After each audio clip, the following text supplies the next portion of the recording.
This is Eve Swain reporting on the developments behind the possibilities of medical trials for children suffering from Sanfilippo syndrome within Australia. I have Dr. David Ketteridge, who is a metabolic paediatrician within the Women's and Children's Hospital Adelaide, where the medical trials are intended to be conducted within Australia. He will give us a sense of the extremities and background of the medical condition itself. There's no specific medical management for the actual underlying condition at the moment. What I end up doing is trying to help the families manage the sort of the complications of the disease. We spend a lot of time just counselling the families and trying to sort of help them feel supported, which is a euphemism for not doing much else but sharing the misery.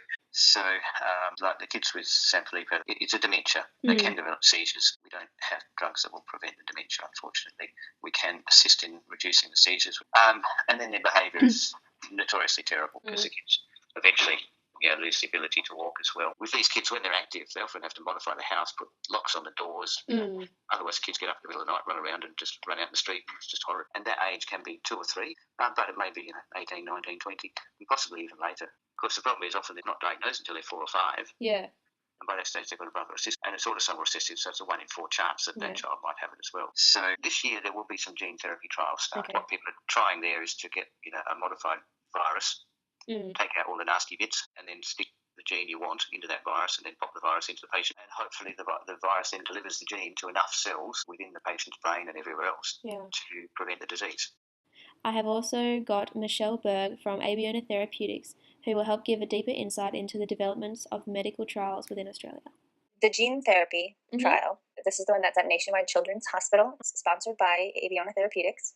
Yeah.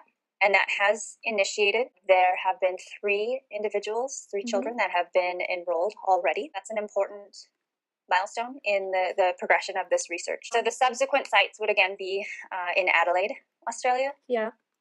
At Women's and Children's Hospital. Yeah. And the other site, Bilbao, Spain.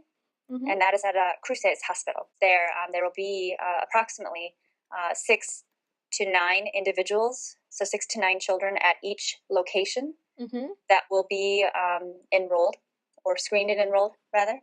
In total is a number around 25, but time is not our friend, and time it takes. If we can, again, do so in a manner that brings it forth following all of the different countries' regulatory requirements, meeting the needs, of course, for safety. Safety has to be the most important thing.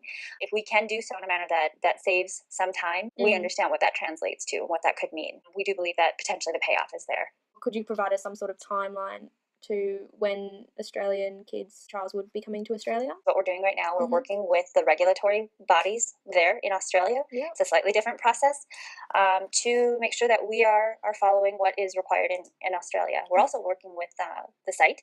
So that would be Women's and Children's, to make sure that we are getting everything set up to be able to actually initiate. In that case, what would be the chances of them actually being successful? Everybody is hopeful and optimistic that they will be successful. We wouldn't be going forward if we didn't believe that there is a chance for that. That's not a guarantee. So that there are no guarantees, and that's why we do it. Is just to understand rather than pushing it forward. Yeah. And potentially, not having a benefit, or worse, potentially doing harm.